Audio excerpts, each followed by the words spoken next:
Welcome to the Sales Development Podcast, your trusted resource for the latest strategies, tactics, and tips on running a high-performance sales development program. Sales development has grown to become a critical part of the success of high-growth companies, and we dive in each week on how to specifically make your program successful and accelerate your career advancement. Subscribe at iTunes, YouTube, and jump on the newsletter over at tenbound.com to make sure you never miss an episode. Hello, everybody. Welcome to another edition of the Sales Development Podcast. I am very excited to dive into this topic. This is a hot topic right now for sales development professionals, and we have an expert to dive in. Rachel Haley is co-founder of Clarus Designs. Rachel, how are you doing today? I'm doing great. Thank you so much for having me. Awesome. Thanks for coming on the show. And like I said, this is a hot topic in the sales development space, and I'm really excited to get your thoughts on this. Clarus Designs really focuses on the operational aspect of the sales process, the handoffs, the back end, what we call the plumbing, if you will, of making sure everything's working correctly. So, first and foremost, how did you get into this? And, what are you focused on over at Clarus Designs? Sure. So the way that my co-founder and I started Clarus was really haphazard, as I explained it to people. We fell into the consulting world as opposed to having a very intention-driven process, which I think most people have when they start companies. So we're a bit unique in that regard. About 5 years ago, a little over 5 years ago, he and I were both working at separate companies. I was at Salesforce, and he was at a company called AdRoll.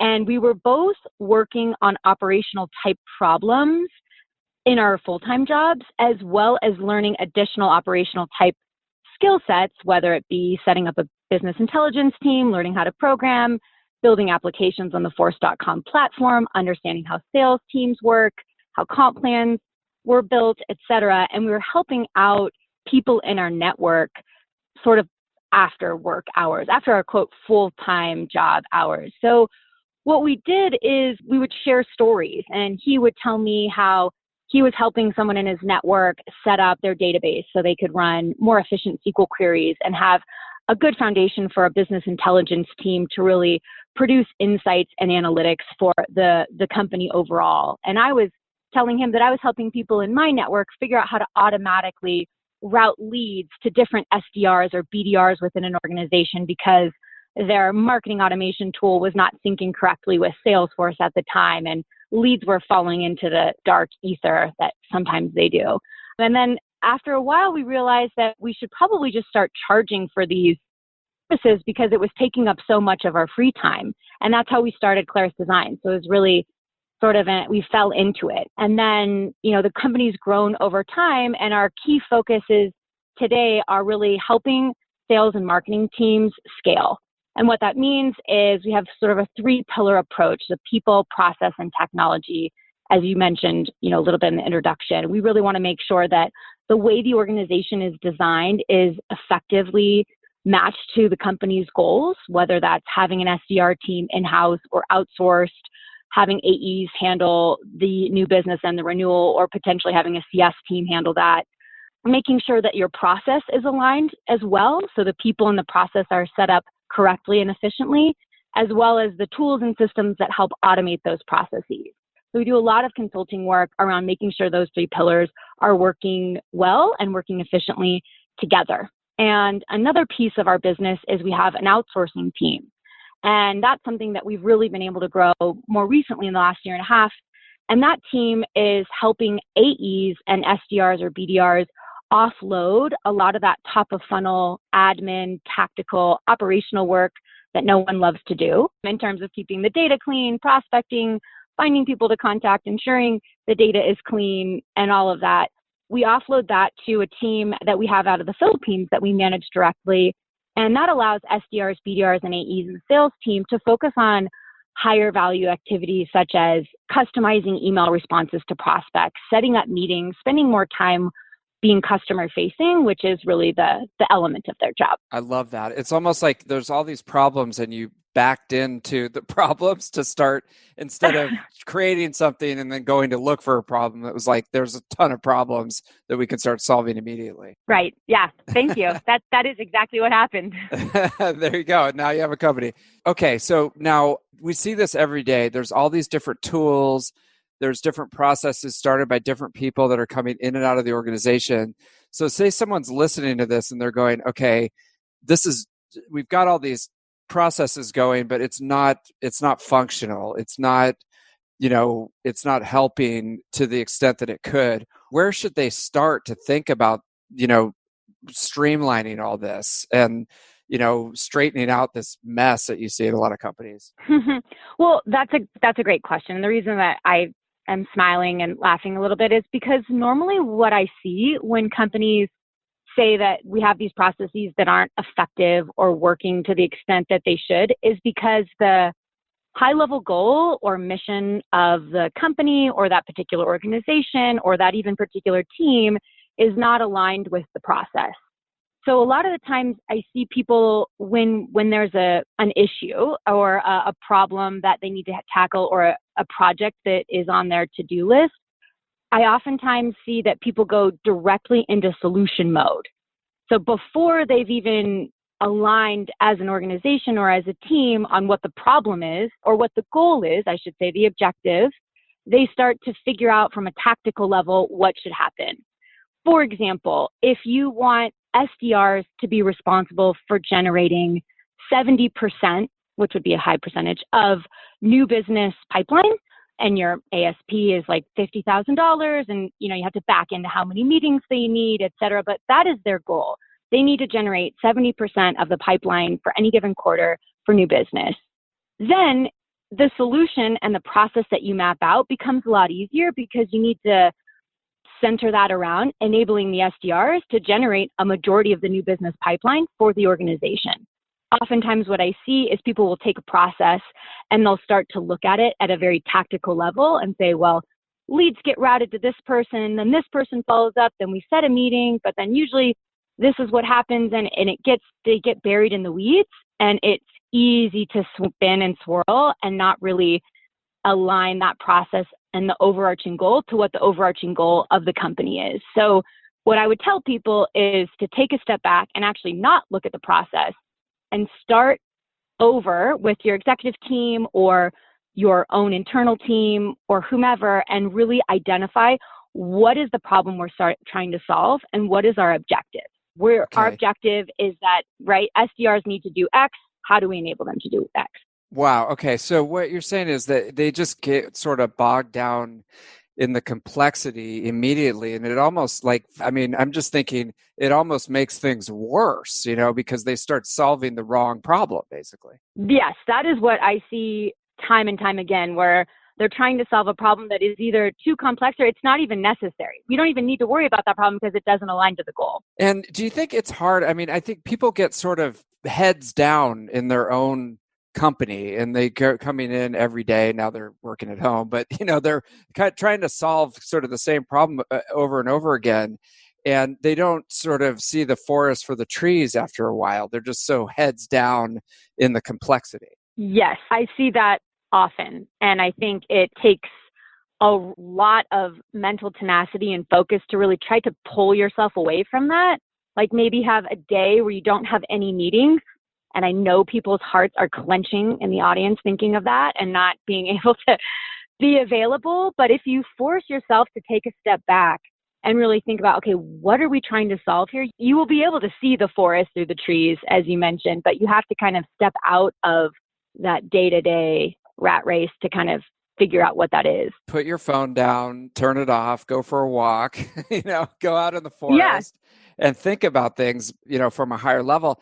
The other thing is people are, I think, a little bit threatened. I think one of the values of a consultant, right, is because they're off, working with all these different companies and they're seeing things from a higher level and they come in, but people are kind of scared to hire a consultant because it makes them feel like they don't know how to do their job. Do you know what I mean? Right. Yes. I think that there is that fear and potential stigma that comes along with it if you ask for help when you hire a consultant. Yeah. How do you get around that? Like, how do we pitch ourselves internally, or how would I advise someone who is maybe struggling with that? Yeah, I mean, say it's like you're out there and you're like, God, I'm so bogged down here in complexity. Like, I just need a breath of fresh air.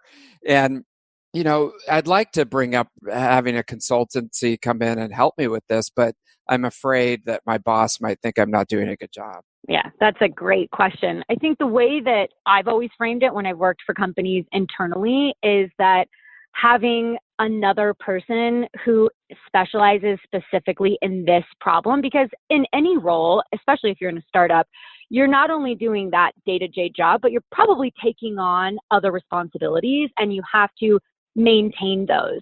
And so being able to really step back, like we were just mentioning, and focus on a problem more abstractly, your responsibilities may not allow for that. So it's not that you aren't capable and you aren't good at your job. Your job is very demanding and it requires you to manage the business day to day. And it's actually a strength to know that you need to hire for something that you can't actually put your full attention towards, just as you would hire someone else on your team to do something so you can focus on other elements of your job. So you're outsourcing something, or you're hiring for a particular task or ability to get a new perspective on something that someone really specializes in to allow you to continue to grow and scale the day-to-day of your team. 100%. I start to think, you don't want me changing the oil of your car. Like, that would be a nightmare. It's much better to bring in a consultant, to do that so that we can focus on bigger picture things, right? Okay, got it. And then I want to dive in, but silos. What about, we've got marketing in the traditional sense of how a place is organized. You've got marketing, you've got sales, you stick sales development in there somewhere. There's all these different silos that are created at most companies. How do you think about, the communication and making sure everybody's on the same page through your operations work? Yeah, I think that's a big element of what we help alleviate for companies, is being that liaison between all of those different silos and departments. In fact, what I see happening now, which I think is a great thing and trend in the industry, is you're starting to see the role of a revenue operations leader as opposed to a sales operations leader. So that RevOps leader actually would oversee the marketing, the SDR ops, the sales ops, the partner operations, and even post-sales like customer success, account management operations. So it's all under one leadership and purview. However, not all companies are set up that way. But I think for what we see and what we do day to day is establishing a cross-functional sort of a SWAT team or a tiger team that's always involved in any project with regard to revenue. Marketing needs a seat at the table. The SDR leader or sales development team needs a seat at the table. Sales, post-sales, partners, sales engineering, et cetera. And having that group there together and one person that can be a representative for the larger organization is key. So that when you have these meetings, everybody's voice is heard and you're not leaving a particular business leader's perspective out. I think that is sometimes what happens in a very sales-driven organization, is marketing's perspective isn't included, or customer success or sales development. It's just all focused around sales and not everyone is communicated effectively with. So having that sort of a forum almost where everyone comes together and they're in the loop on what is happening, and then it's their responsibility to, correspond back with their larger team, helps a lot, as well as overly communicating. When you send out status updates or project plans, you make sure that everyone who's represented from those companies is on the email, so that it's full transparency and communication around what we're doing, what the goals are, what the timeline is, and making sure that everybody's perspective is represented. Right. And it's getting the tiger. I like that tiger team. It's like, I want to get a patch or something, or a t-shirt. Getting the tiger team. Exactly. I love that. Getting them on the same page toward the goal that we're trying to accomplish. And so that you don't have this one silo sort of dominating it. It's like, we're all working on this together. Exactly. And when, RevOps, okay, so let's talk about RevOps. Like there was sales ops, and then there was marketing ops, and then there was other stuff. Now it's RevOps. And when should a company think about having a RevOps professional? Because it seems like it would make sense to just have that from the get-go, and then you build the rest of the organization under that. I would agree with that perspective. I think that it's personally, and of course I'm biased, I don't think it's ever too early to hire a revenue operations or sales operations or just operations leader at a company. In fact, Uber, I believe, hired a sales operations team before they hired sales executives or account executives. So they had the process in place ready to go before the first sales rep walked in the door. For part of their business line. Right. Yeah. I don't know if that's necessarily that's intense. Needs to be the standard everywhere. Yeah, that it was very interesting to hear that. But I think it's never too early. And I would also say you should hire the leader first. Oftentimes what I see companies do is it's a more reactive approach where they have a few sales reps and SDRs and they've generated, maybe between 500K and $1 million in revenue or even 5 million in recurring revenue. And now they need a more dedicated full-time operations resource to help with a lot of that process, systems, people, et cetera, element. And they hire someone really junior to just handle that tactical work. And what happens is they become very reactive and more tactical in the solutions as opposed to forward-thinking and strategic. And then by the time you need to hire a leader in that function, you have a lot of that foundation that's solidified, and you have to undo parts of that to really rebuild a good foundation that will allow the company to scale. So never 100%. Too soon. And I would start with the leader. Well, it's almost like you need an architect at first. I mean, it's like you're building a factory, a revenue factory. And it's like what I think, and it's probably the reason you started a company, because a lot of companies, they just build the factory without any like architecture at the beginning. And then they're like, why isn't this working? Right? Exactly. Yeah. They didn't have a plan. They didn't have a plan in place. Okay. So now I want to talk about the outsource team, right? So there's all this stuff that SDRs and AEs are doing every day that it's almost like a lot of people are just researchers, right? They're just sitting there trying to find something to talk about with people so that they can reach out and stuff like that. So why did you add an outsourced component, and what's the benefit of doing that? Definitely. We added an outsourced component because we saw a huge need at these companies. And we figured, when we interviewed people, SDRs specifically, SDR leadership as well, but more specifically these junior sales reps right out of college. And we asked them, like, how do you spend your day?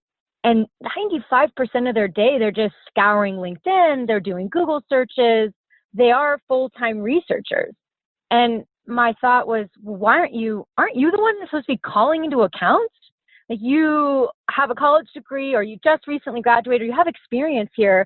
Your skills should be utilized talking to people and making that connection. Like, this is sales.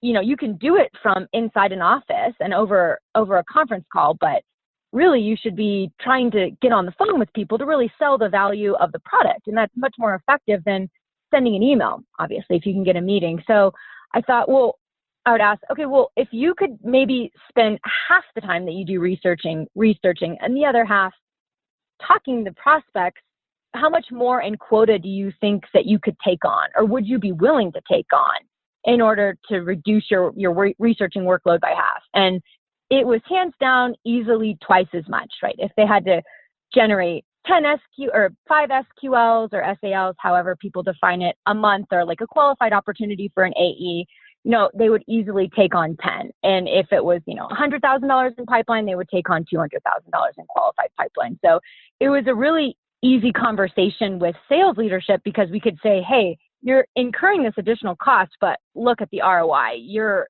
SDRs are saying that they will willingly take on more quota to get this additional resource, and they'll be happier and hopefully more efficient. So it'll pay for itself. But really, I felt like, gosh, these people should not be spending their time researching. You can have someone else do it that, needs a job. There are people out, in other countries that want to work, are very capable of this. And there's, supply there, and there's a huge demand here. So it was something that we saw a huge problem and a need that we could solve within this function. And so how do you set that up? Because it's, one thing about the SDR process is that they do bring that context, to the research. So they kind of know, all right, who I need to talk to and where I get their phone number and what's the the subtleties, like what are the 2 or 3 things that I should be looking for before I reach out. So how do you take that skill and then be able to like package the process and give it to somebody outside, and so that they can supply the right information to the people that will then take it and run with it? Good point. I would say that for the first year, we really struggled with that customization and mimicking the SDR process. Now that we've been doing it for 5 years, I feel like we have it down, but every client that engages with us has a team lead and an account manager who are based out of the United States. And these people have come from the selling world or the sales operations world. So they have more experience with this type of research. And they first interview the SDRs or the AEs and have them walk them through their process. We also record those calls. And then from there, we translate that into very tactical steps for the outsourced team to handle. And then the account manager and the team lead are constantly managing and monitoring the quality and giving people real-time feedback when we see mistakes. So we've done a pretty decent job at mimicking what an SDR does day to day and trying to extract that context that they have and they approach these research questions with.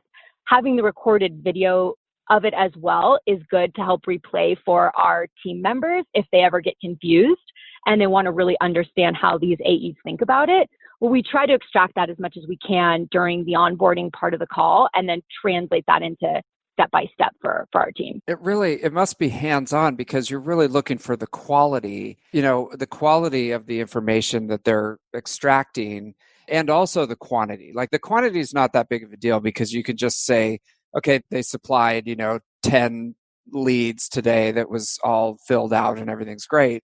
But it's like the quality of that. It's not something that you can just get in a report. You have to go in and actually look at it, right? Right. That's correct. It is a very hands-on process and there are more people involved than just a single outsourced worker on the project. There's a, team lead, like I mentioned, and an account manager that are constantly following up with the organization to ensure that the quality we're producing is there. They're getting value out of it and that our team is actually executing on what they have as an expectation. Yeah, the customers are going to tell you, right? Exactly. Because if the data sucks, then they're just either going to tell you or they're never going to talk to you again, right? Well, right. And then also tracking ROI within their CRM directly. So if we source a contact for this particular company and then they get a meeting and then that turns into pipeline and ultimately a closed one opportunity, we can report on, that's what we set up for every engagement because it is very hands-on, but we have that tracking in place and the conversation then becomes very easy because saying, well, you generated $100,000 in qualified pipeline and you only spent $10,000. So it's a very easy ROI to display. It's like, okay, well, what if you had twice the team size? Do you think we could generate $200,000 in qualified pipeline? So having those tracking mechanisms in place. Yeah, they do. It's nice when you have that data because there's no subjectivity in the conversation. It's just, this is how many SQLs you received from our team in the month of May, and this is how much pipeline you have. So it's hard to argue with that. Right. Yes, right. Remember, data doesn't lie. This is amazing. Okay, so what's next for you? This economy, who knows what's going on, but how do you keep your customers happy and how do you keep growing the company? Right, great question. We constantly are thinking and exploring new opportunities and types of work that we can offload from the SDR organization or the sales organization as a whole. I think as companies expand and grow, their processes become more complex and need a more operational focus. So with each iteration, we try to take on different types of work, whether it's adding additional elements further on down the funnel. So we just used to do researching and prospecting. Then we started doing, lightweight emailing and outreach. And maybe the next step is we'll do responding and we'll try to actually get the first meeting set up. So we're trying to continue to offload even more and more activities that the sales team handles throughout the funnel. Ideally, it'd be great if we could just serve them up a very highly qualified opportunity that was ready to close. I don't know if we'll ever get there, but we're trying to expand our our product offering within the outsourcing division, but we're also building a product. So a lot of the things that we do that are part of this customized approach and a big hands-on element of our service, we've actually found a way to automate.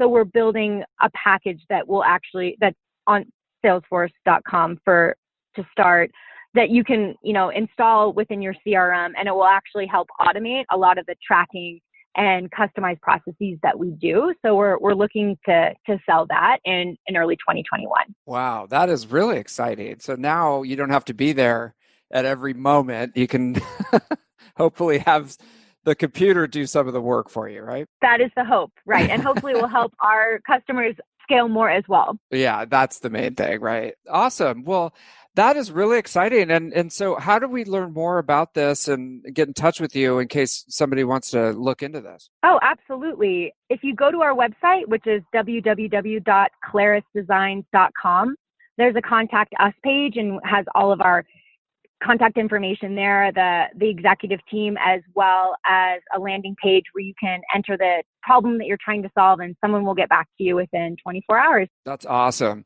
Well, thank you for coming on. Then I got a whole notebook here full of tips. I think it's been really valuable. So thanks for coming on the Sales Development Podcast. Thank you so much for having me. Really appreciate it.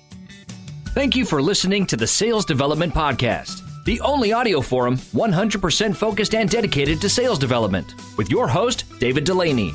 Please be sure to subscribe to the show on YouTube and take a moment to leave us a review on iTunes. Your support makes our show possible. If you are struggling with your sales development program, contact us at tenbound.com for a no-obligation exploratory call. Again, that's tenbound.com.